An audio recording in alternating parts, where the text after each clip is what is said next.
Hey everyone, thank you for joining us for episode 4. I'm here with Alex. She's an entrepreneur, investor, a beast of a saleswoman. I'm really excited to have her on the show. Thank you for being here.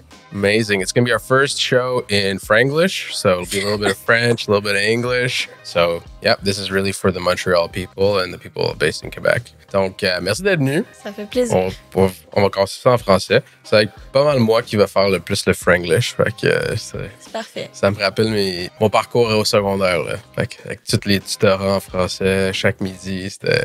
Ouais, parce que... Pratiquer. On est au Québec, c'est... Exact. Donc, Alex, parle-moi un peu de toi. Tu es une fille de Terrebonne. Ta signature, c'est que tu conduis une R8.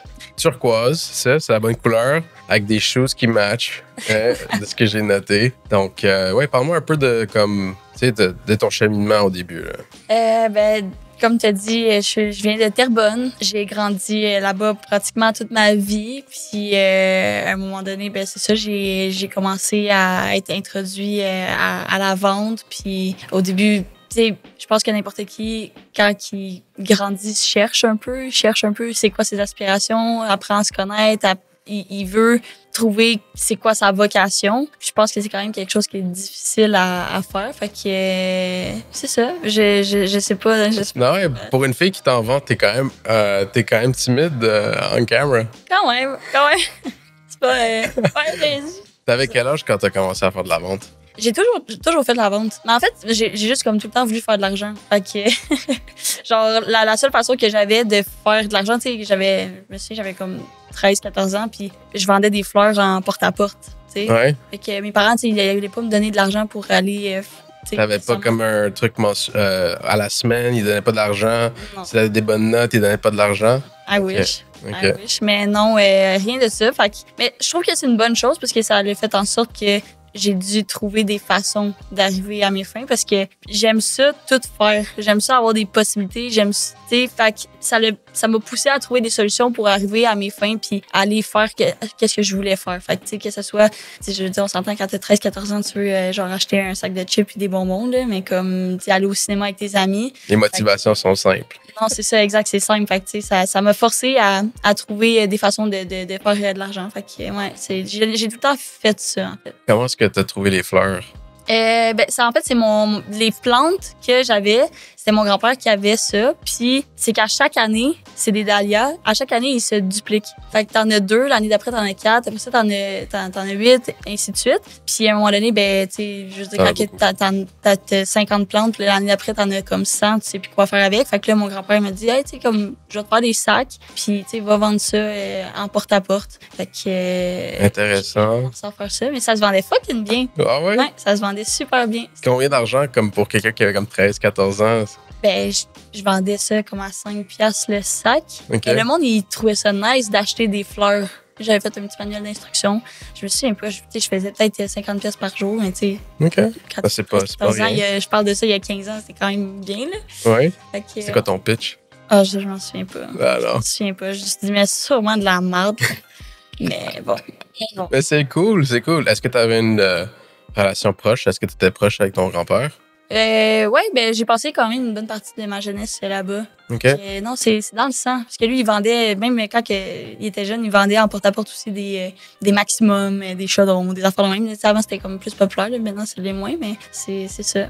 Il y a toujours un peu ce flair entrepreneurial dans ta famille. Cool. Parce que j'allais te poser la question, c'est comme, tu sais, il y a du monde qui trouve d'autres solutions, mais toi, tu as vraiment trouvé la vente, comme si c'était ça ton véhicule. Fait que c'est vraiment intéressant de voir que ça faisait partie de ta famille. Fait que c'est cool. Puis, une fois que tu avais de l'argent, quand tu avais 15 ans, qu'est-ce qui t'est arrivé? À un moment donné, t'avais plus de plantes? T'avais plus de fleurs, hein? C'est quand même saisonnier, là. OK. C'est quand même saisonnier, mais tu sais, je veux dire, tes standards quand t'es 14 ans, ils sont pas tant élevés, là. Fait que tu t'as fait tes 50$, t'es good pour la semaine, là. Tu comme tu t'en vas t'amuser, tu t'en vas, je sais pas, aux arcades, tu t'en vas au cinéma, tu fais tes affaires. Fait que, une fois que j'avais mon argent, je faisais juste la dépenser, là. Tu sais, j'avais pas vraiment de notion financière à cet âge-là. De toute façon, la seule chose que tu penses, c'est comme t'amuser, là. Fait que... Puis ça, c'était comme cet âge-là, t'étais à l'école. Mm-hmm.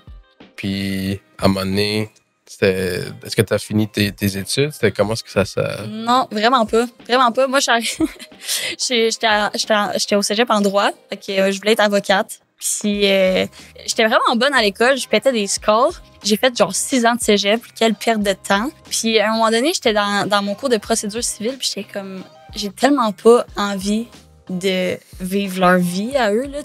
Je voyais tout le monde qui finissait le cours, ils s'en allaient à l'université après. Il y en avait plein qui exerçaient même pas le métier. J'étais comme, je vais pas me taper genre 8 ans d'école pour arriver puis sortir de là puis même pas exercer mon métier ou ne pas aimer ça. T'sais. Fait que j'avais commencé avec la technique puis j'aimais vraiment ça. J'adore ça, le droit. Sauf que j'ai juste choisi de money path. J'étais comme, non, tu vois, moi, je choisis faire de l'argent maintenant. Puis ça allait commencer au début, je faisais juste essayer. J'avais ma compagnie de lavage de vitres. Je faisais du porte-à-porte, on allait chercher des clients.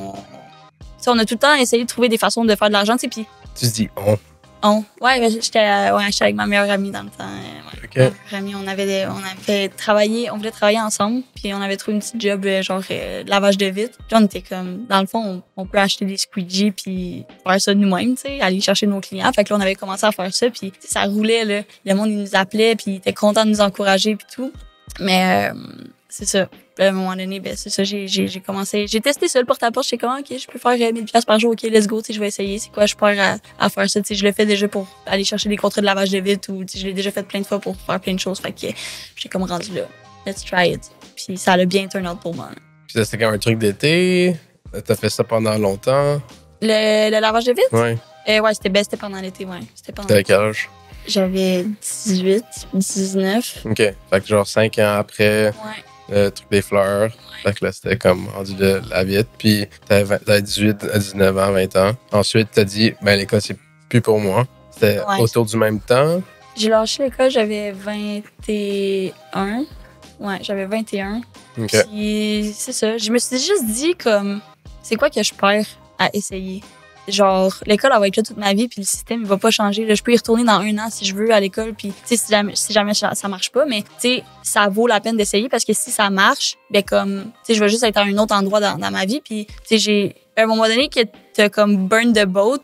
J'avais lâché ma session, là. Je pouvais pas y retourner, là. C'était fini, là. J'ai le choix de comme soit perdre mon temps ou de juste comme make it happen. Tant qu'à ça, OK, au pire, je vais retourner en janvier au cégep, mais comme entre-temps, je vais juste faire tout ce qui est vraiment possible pour que ça marche. Puis finalement, ça a marché bien pour la vente. Fait que... Est-ce que tu avais un peu un safety net ou un chemin devant toi qui était clair pour prendre cette décision-là, ou t'as juste dit je coupe, je me lance, I'm gonna figure it out? J'ai pas nécessairement la meilleure capacité à réfléchir à genre plus tard sur mes décisions. Je suis comme let's go, je le fais, puis je réfléchis pas, puis tu sais, autant que c'est stupide des fois parce que je vais me mettre dans comme il va arriver des situations puis tout ça, mais tu sais, je trouve tout le temps une façon de m'en sortir. De toute façon, c'est pas la fin du monde, mais ça reste que non, je réfléchis pas tant. J'étais comme you know what, genre let's go, je vais essayer, puis figure out later, puis je l'avais même pas dit à ma mère. Ma mère était comme, puis ça va comment à l'école? Je suis genre, ouais, rendu en décembre, ouais, finalement, je suis plus à l'école. Ça fait genre 8 mois que... C'est quand même choquant pour un parent d'arriver, puis tu t'investis du temps, puis de l'énergie, puis tout ça, à élever tes enfants, puis comme les amener à l'école, puis leur donner une bonne éducation, puis à vouloir le mieux pour eux, puis que, tu sais, là, elle pense que, genre, sa fille va être avocate, puis finalement, genre, non, vraiment pas, tu sais, elle s'en va faire du porte-à-porte. Elle était comme, je te fais confiance, fille. That's it. Elle a juste dit ça. Elle a eu la sagesse de te donner ton espace. Ouais.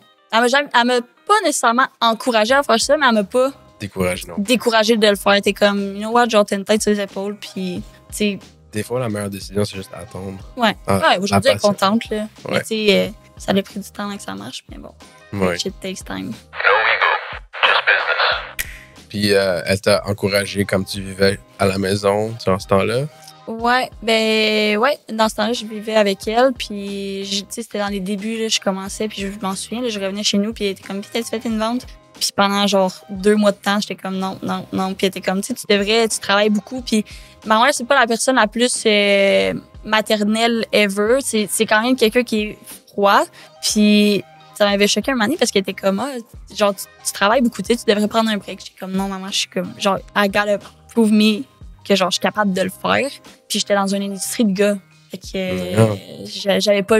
Fallait que je make it happen. J'avais pas le choix. C'était mon ego, là. Ego trip, mais un ego trip qui a été payant pour moi, mais c'est ça, ouais. Ouais, l'ego est pas toujours mal. Ça nous pousse à faire des bonnes choses. Ouais, non, j'ai vraiment appris... parce que quand j'ai commencé à faire ça, il y avait...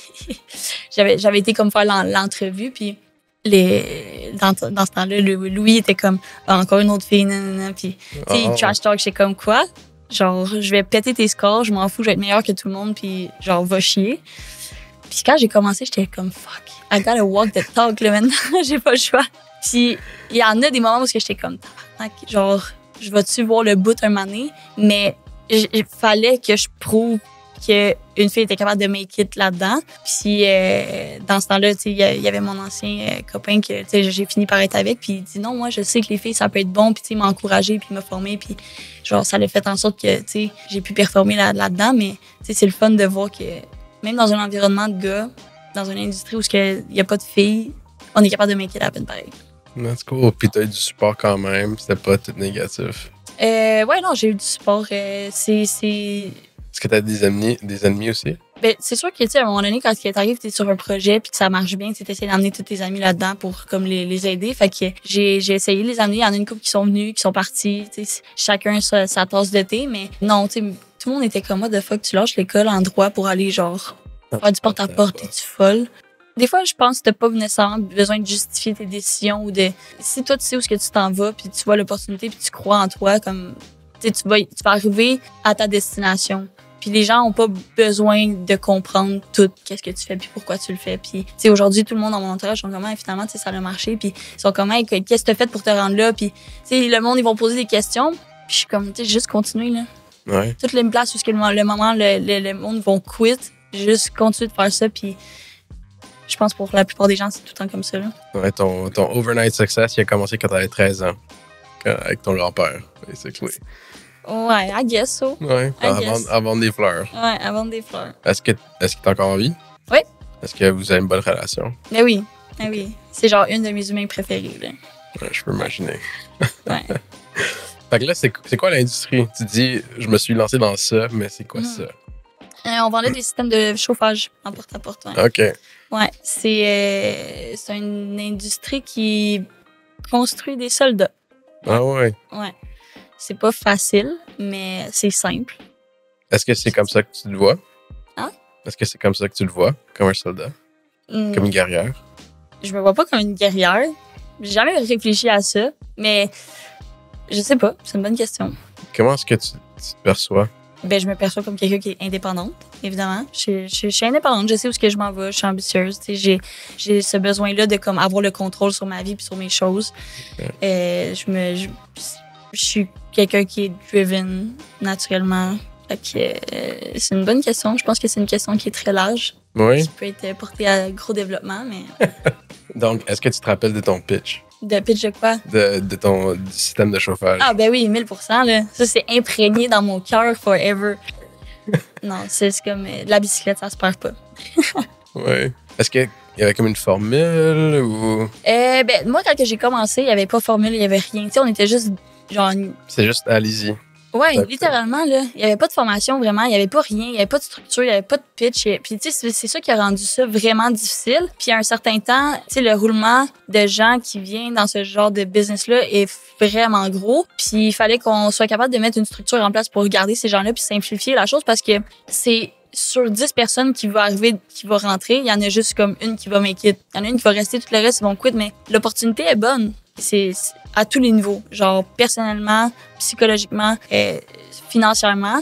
Il faut juste que tu restes assez longtemps. Mais si tu travailles tout le temps puis tu n'as jamais de retour sur investissement, c'est pas tout le monde qui a la maturité de continuer à travailler dans la direction pour aller atteindre cet objectif-là. Il y en a beaucoup qui vont se décourager avant. Fait que de mettre en place un pitch, une structure, ça a facilité beaucoup le processus pour que des nouvelles personnes arrivent puis qu'ils sachent où ce qui s'en va. Parce que nous, au début, c'était freestyle. Là. On savait même pas qu'est-ce qu'on faisait. C'était le bordel, mais... T'avais une grande main à faire ça, hein? T'as joué un grand rôle à créer cette structure-là, c'est ça? Ouais. OK. Ouais. Parce que mais moi, peu importe où ce que j'ai été travailler, j'ai tout le temps traité ça comme si c'était ma business. Puis je pense que ça fait quelqu'un de moi qui care beaucoup pour les gens qui l'entourent puis son environnement. Fait que tu sais, j'étais pas nécessairement genre payée pour créer un pitch ou quoi c'est ça. T'sais, à la base, je l'ai fait pour moi parce que j'étais comme, OK, j'ai besoin de structurer moi dans ma tête où est-ce que je m'en vais pour être capable de faire tout le temps la même chose parce que c'est autant qu'il y a du monde qui dit un pitch, moi je fais pas de pitch, je fais n'importe quoi en vente, c'est comme non, genre c'était besoin d'avoir une structure puis de faire tout le temps la même chose puis de calculer parce que si tu fais pas tout le temps la même affaire, comment tu vas calculer qu'est-ce qui marche puis qu'est-ce qui marche pas? Fait que j'avais besoin de ça puis cette structure là à un moment donné, au début je faisais juste vendre, je faisais mes choses à moi puis il y a un temps où ce que j'avais un peu genre une recette gagnante. Ça marchait, qu'est-ce que je faisais. Fait que là, je me suis mis à former du monde. Puis là, après ça, ils se sont mis à avoir du succès aussi. Fait que j'étais comme, OK, finalement, j'ai des skills, ça le fait. That's cool. Puis t'as fait tout ça sous la même compagnie que t'as commencé? Ouais. OK. Je sais qu'on attend pour de la bouffe, je sais pas si tu veux vérifier. Non, je sais pas si ça... T'en fais pas, on va couper ça en post. Ça dit qu'il est en route. Nice. No ego, just business. Puis, donc, c'est ça. Donc, t'as fait tout ce parcours-là sous la même compagnie. Parce qu'au début, t'as travaillé pour quelqu'un, puis ensuite, t'as créé ta propre compagnie. C'est un peu... Parce que la construction au Québec, c'est pas tant simple. C'est une business qui roule sur le financement. Fait que, tu sais, si t'as pas de financement, tu vas pas vraiment pouvoir arriver puis vendre comme tu veux. Après ça prend des licences, ça prend des techniciens, ça prend du service, ça prend, tu sais, tout ce tralala. Puis tu sais, honnêtement, à 21 ans, j'avais pas vraiment les skills pour arriver puis de gérer une compagnie de construction. Là. J'étais bonne à vendre puis that's it, tu sais. Puis venait un certain temps où est-ce que j'ai comme bâti j'ai recruté des vendeurs, j'ai bâti mon équipe. Puis là, à un moment donné, j'avais mon bureau à moi. Fait que, tu sais, je travaillais sous une bannière, mais tu sais, c'était mon bureau à moi qui avec mes vendeurs, mon directeur des ventes, mes team leaders, puis c'est ça. Fait que j'ai comme gravi les échelons. Exact, oui. Mais c'est très important parce que du monde, ils disent toujours que t'as besoin d'avoir ta propre compagnie, mais tu sais, c'est des fois, il y a des limites à ça. Dans quel terrain que tu peux jouer, tout ça, oui. Il y a tellement... Je trouve que c'est comme rendu glamour de comme... Hey, je suis un entrepreneur. Comme... C'est fucking tough. C'est fucking tough. Puis genre... Le monde, ils veulent absolument comme être indépendant puis tout ça, mais comme quand t'es intrapreneur, le monde, on dirait qu'ils savent pas que c'est un concept qui existe. Quand t'es un intrapreneur, comme t'es comme ta business dans une business, t'es bien, là. Genre, il y a plein de choses. Puis je pense qu'il faut miser sur ses forces. Puis, tu sais, comme clairement, la gestion puis l'organisation, là, c'était pas ma force, là, quand j'étais arrivée. J'étais bonne à parler, à vendre puis that's it. J'étais bonne à former des vendeurs, j'étais bonne à care pour eux, à garder mes vendeurs avec moi. Tu sais, mon niveau de rétention était vraiment bon, là. Tu sais, les gens, ils voulaient rester dans l'organisation, tu sais. Fait que, on a toutes des forces puis on a toutes des faiblesses. Puis, tu sais, moi, j'ai décidé de frapper dans mes forces. Puis, après ça, de travailler sur mes faiblesses. Après ça, là, je me suis mis à faire plus de la gestion, faire du service à la clientèle, tu sais, tout le tralala du financement. OK, il faut chercher un technicien ici. Puis, étape par étape. Mais les gens, ils ont comme ils veulent être entrepreneurs, mais tu sais, c'est pas ce qu'on voit sur Internet, là. Tu vois qu'est-ce que le monde veut te montrer, là. Ils voient pas les moments où est-ce que, genre, tu commences tôt, tu finis tard, tu peux être... peu importe où ce que t'es. En fait, c'est un lifestyle. C'est même pas comme une job, genre j'ai une compagnie, non. C'est comme c'est un lifestyle que tu décides de vivre. Puis c'est pas tout le monde qui est prêt à faire les sacrifices pour vivre ce lifestyle-là en tant que tel. Ouais. C'est pas facile, là. C'est plein de struggles. Puis les gens, c'est pour ça que les business, ils ferment tout en bas. Ils ont de la misère à passer le 5 ans. Là.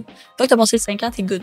Mais il y en a beaucoup qui ferment avant parce que justement, les gens ont expectation que genre ça va être facile, ça va être simple. Mais non, genre tu quittes ta job de 9 à 5 pour faire de l'entrepreneuriat en disant que tu vas être libre, mais genre tu vas crissement plus travailler que quand tu faisais ton 9 à 5, là, tu sais.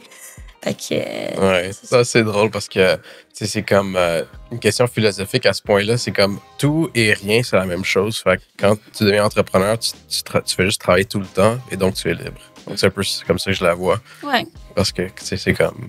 Fait que, ouais, non, je comprends. C'est intéressant. Fait que tu te considères comme une entrepreneur.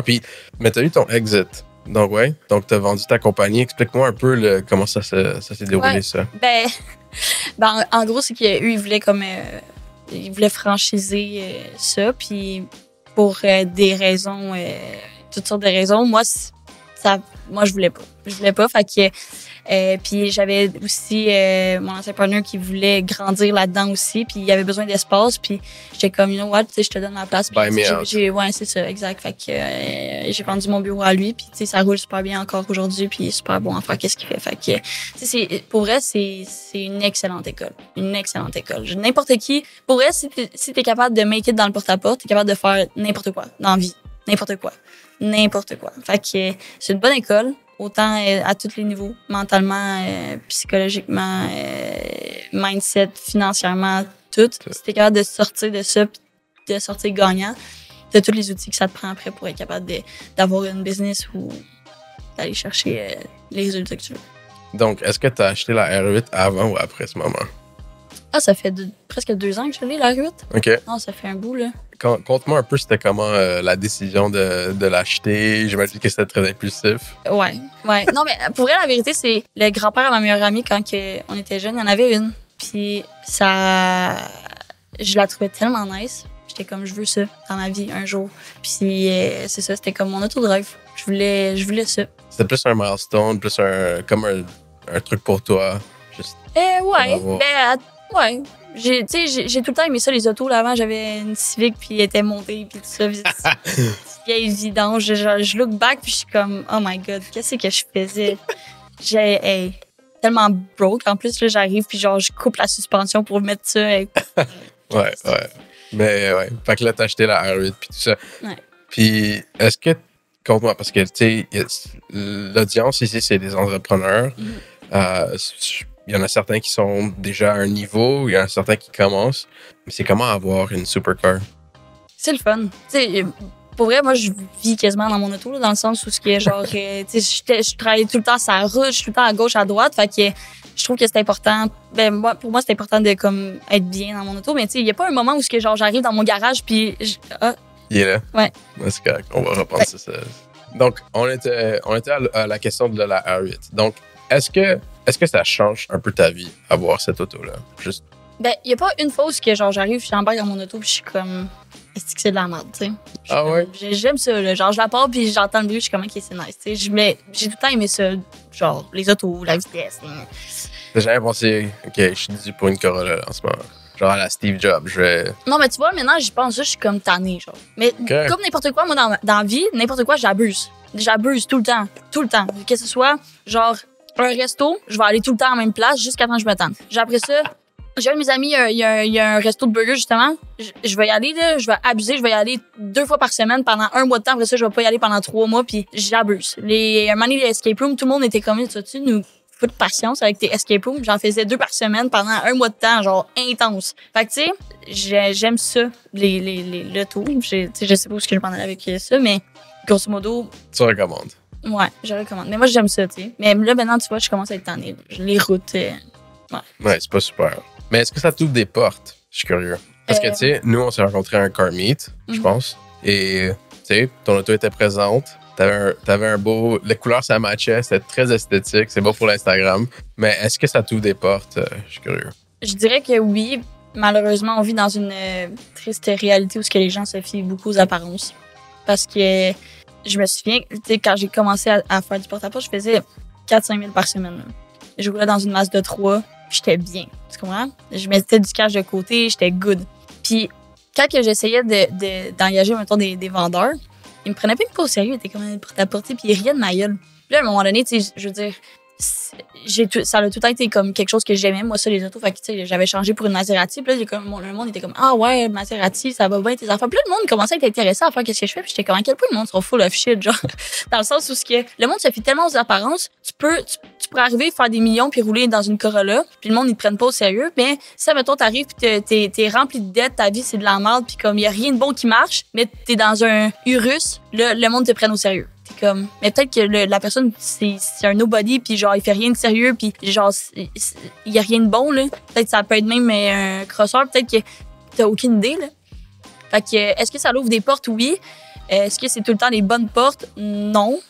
Dans le sens où, oui, tu sais, je veux dire, c'est quand même ça démontre quand même un certain succès. Tu sais, le monde, il se fie aux apparences, comme je dis. Fait que, tu sais, ils voient une R8, OK, ils sont comme, OK, nice, genre, cette personne-là a fait quoi de bon, tu sais. Une chance que moi, tu sais, je veux dire, ça concorde, là, un peu avec ça, mais. Est-ce que c'est pour ça que t'as mis la couleur? Non, la couleur, c'est parce qu'il y avait une fille blonde qui avait une R8 blanche, puis tout le monde m'écrivait comment je l'ai vu à telle place, c'était pas moi. Fait que là, j'étais tellement tannée. J'étais comme, c'est quoi les odds qu'il y a une autre fille blonde qui a une R8 blanche à Montréal, tu sais? J'ai dit, là, je la change de couleur, puis fuck that. Puis je l'ai mis la même couleur que les... c'est juste pour ça. OK. Fait que, tu sais, puis, je veux dire, en bout de ligne, oui, ça ouvre des portes. J'ai fait beaucoup de connexions. J'ai rencontré beaucoup de gens qui, c'était vraiment bénéfique business-wise. Puis, tu sais, je veux dire, on se comprenait bien. Autant que, tu sais, ça ouvre aussi des portes que c'est du monde pas rapport, qui veulent juste, tu sais, faire perdre ton temps, comme ils sont pas sérieux. Fait que t'as les deux côtés. Cool. Mais est-ce que, genre, t'as besoin de ça pour avoir des portes ouvertes? Non. C'est juste un plus, puis... Ouais, c'est un plus. Ouais. C'est un plus, puis ça vient avec aussi plus de problèmes. More money, more problems. That's basically what it is. No ego, just business. OK. Puis là, t'as eu ton succès, t'as eu ton exit, t'as plein de cash. Là, tu commences à investir. Donc, conte-moi un peu de tes investissements. C'est quoi qui t'excite en ce moment? Je dirais que ma maturité financière, elle a comme amélioré avec le temps parce que j'étais tu sais, quand ça roule, puis tu sais, t'en fais de l'argent, puis tu te casses pas la tête parce que tu sais que t'as le contrôle, tu comprends? Je sais que, genre, moi, demain matin, je m'en vais cogner 10 portes, je vais être capable de faire 1000$, tu comprends? Je le sais. Fait que j'étais pas tellement souciante de comme où, puis comment, puis qu'est-ce que je faisais avec mon argent. Tu sais, j'ai investi là, de l'argent dans des trucs que j'aurais pas dû, puis j'ai perdu de l'argent, puis tu sais, j'ai fait confiance à des personnes que, tu sais, j'aurais pas dû. Okay. Fait que, tu sais, veux pas, comme plus que tu vieillis, plus que comme tu deviens aware un peu, tu calcules la répercussion de tes actions, tu matures. C'est drôle, je dis ça, puis je pensais que j'étais mature dans ce temps-là, mais dans le fond, l'étais zéro. Mais tu sais, j'ai investi de l'argent dans des compagnies de potes, j'ai perdu mon argent. Après ça, j'ai investi de l'argent dans d'autres choses, j'ai perdu mon argent. Tu sais, j'en ai perdu, mais j'en ai aussi fait aussi avec ça. Là, en ce moment, j'ai investi dans un projet que je suis tombée en amour avec, là, Plantaform. Moi, j'adore ce projet-là. Puis je pense que j'ai investi aussi dans l'entrepreneur dans ce cas-là, tu sais, à la place d'investir comme dans la business en tant que telle.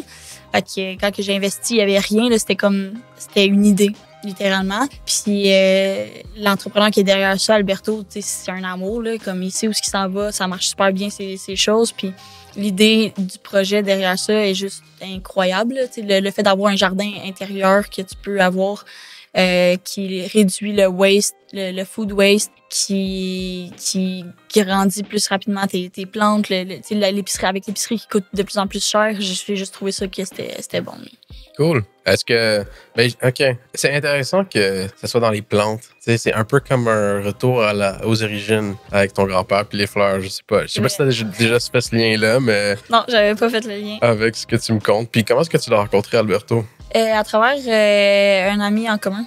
Que lui, il avait investi dans ce projet-là aussi, il me l'a présenté, puis il m'a dit, hey, tu mets de l'argent là-dedans? Puis là, j'étais comme, ouais, whatever. J'ai même pas calculé, tu sais, j'étais comme, ouais, c'est ça, exact. Puis maintenant, je look back, puis j'étais comme, c'était tellement cave, genre, j'ai même pas regardé, genre, j'avais aucune idée c'était quoi la compagnie, je connaissais pas le gars, genre, j'ai rien par tout. Tu sais, maintenant, je fais plus ça, mais genre, au moins, it turns out qu'il y en a quelques projets comme ça que ça l'a bien tourné, mais okay. C'est ça, t'apprends tes erreurs, c'est comme ça que... Puis là, t'as tourné une pub avec Yuki cette fin de semaine à la fin. T'aimes les chars, donc c'est normal. Ouais. Conte-moi un peu ça. C'est quoi la pub? Il devient un ambassadeur de la compagnie? Oui, ben lui aussi, dans le fond, il y a un partnership qui a été signé avec lui. Fait qu'il a investi de l'argent aussi dans la compagnie.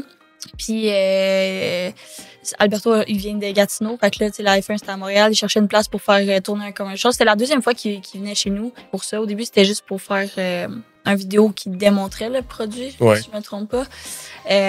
Puis là, il était revenu à Montréal. Fait que là, il est juste, on va reprendre mon condo. Je dis, intéressant. Mi casa et su casa. Ouais, c'est cool. Fait que t'es non seulement investi. Ouais, Alberto ou Yuki? Yuki. Il est cute, t'es trop cute. Je l'aime. Il est tout petit. Ouais. J'imagine ça aide dans l'auto. Intéressant. Puis est-ce qu'il parle français, anglais?